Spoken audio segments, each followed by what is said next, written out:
পবিত্র ঈদুল আজহা উপলক্ষে সারা দেশে উৎসবমুখর পরিবেশে অনুষ্ঠিত হয়েছে ঈদের জামাত। কোথাও খোলা মাঠে, কোথাও বিশাল প্যান্ডেলের নিচে, আবার কোথাও মুষলধারে বৃষ্টির মধ্যেই কাতারবন্দি হয়ে নামাজ আদায় করেছেন মুসল্লিরা। মুষলধারে বৃষ্টির মধ্যেও কিশোরগঞ্জের ঐতিহাসিক শোলাকিয়া ঈদগাহ ময়দানে অনুষ্ঠিত হয়েছে উপমহাদেশের সবচেয়ে বড় ঈদুল আজহার ১৯৯তম জামাত। সকাল ৯টায় শুরু হওয়া এই জামাতে অংশ নেন প্রায় লাখো মুসল্লি।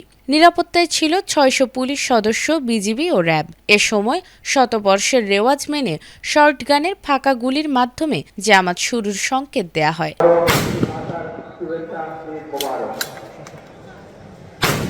অন্যদিকে এশিয়া মহাদেশের সর্ববৃহৎ ঈদ জামাত অনুষ্ঠিত হয়েছে দিনাজপুর গোরে শহীদ বড় ময়দানে। আজ বৃহস্পতিবার সকাল ৮টা ৩০ পবিত্র ঈদুল আজহার নামাজ অনুষ্ঠিত হয়। এতে ইমামতি করেন মাওলানা মতিউর রহমান কাশেমি। নামাজে উপস্থিত ছিলেন দিনাজপুর সদর ৩ আসনের সংসদ সদস্য সৈয়দ জাহাঙ্গীর আলম, জেলা প্রশাসক জনাব রফিকুল ইসলাম সহ অন্যান্যরা। ঠাকুরগাঁয়ে ঈদের জামাত শেষে এলজিআরডি মন্ত্রী মির্জা ফখরুল ইসলাম আলমগীর দেশবাসীকে বিভেদ ভুলে ঐক্যবদ্ধ হওয়ার আহ্বান জানান। আমরা সবাই আমাদের বিভেদ ভুলে গিয়ে ঐক্যবদ্ধ হয়ে আল্লাহ তাআলার নির্দেশে আমরা সবাই এগিয়ে যাই এবং ত্যাগ স্বীকার করার জন্য মানসিক প্রস্তুতি সবাই গ্রহণ করি।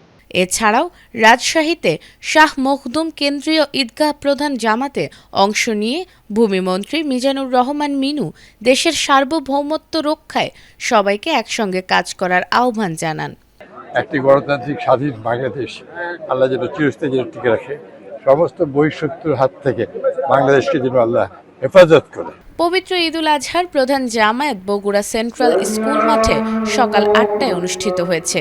ঈদের এই জামাতে অংশ নেন বগুড়া সংসদ সদস্য রেজাউল করিম বাদশাহ এবং বগুড়া সিটি কর্পোরেশনের প্রশাসক MR ইসলাম স্বাধীন, জেলা প্রশাসক তৌফিকুর রহমান সহ বিভিন্ন শ্রেণী পেশার মানুষ।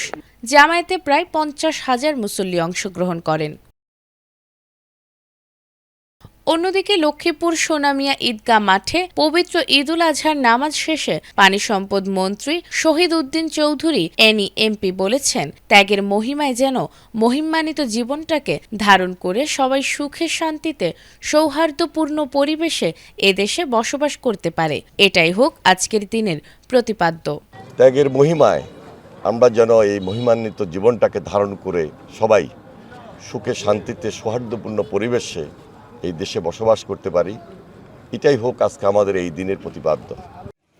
এদিকে ময়মনসিংহের ভালুকায় বৈরী আবহাওয়ার কারণে ঈদের নামাজ মসজিদে মসজিদে অনুষ্ঠিত হয়েছে।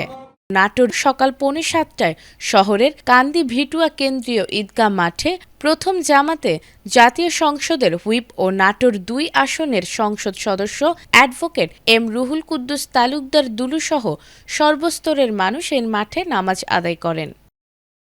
এদিকে তথ্য সম্প্রচার মন্ত্রী জহিরুদ্দিন স্বপন আজ সকাল 7:30টায় তার গ্রামের বাড়ি বরিশালের গৌরনদীর শরীকল মাধ্যমিক বিদ্যালয় সংলগ্ন ঈদগাহ মাঠে পবিত্র ঈদুল আজহার নামাজ আদায় করেন। নামাজ শেষে সবাইকে তিনি ঈদের শুভেচ্ছা জানিয়েছেন।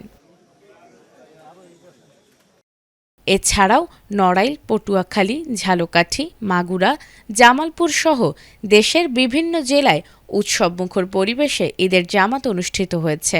নামাজ শেষে মুসল্লিরা দোয়া করেন দেশ ও বিশ্বের শান্তি, সম্প্রীতি এবং মানব কল্যাণের জন্য। ত্যাগ, ভ্রাতৃত্ব আর সৌহার্দ্যের বার্তায় উদযাপিত হল পবিত্র ঈদুল আজহা। নাজমুন নাহার জান্নাত, ATN বাংলা।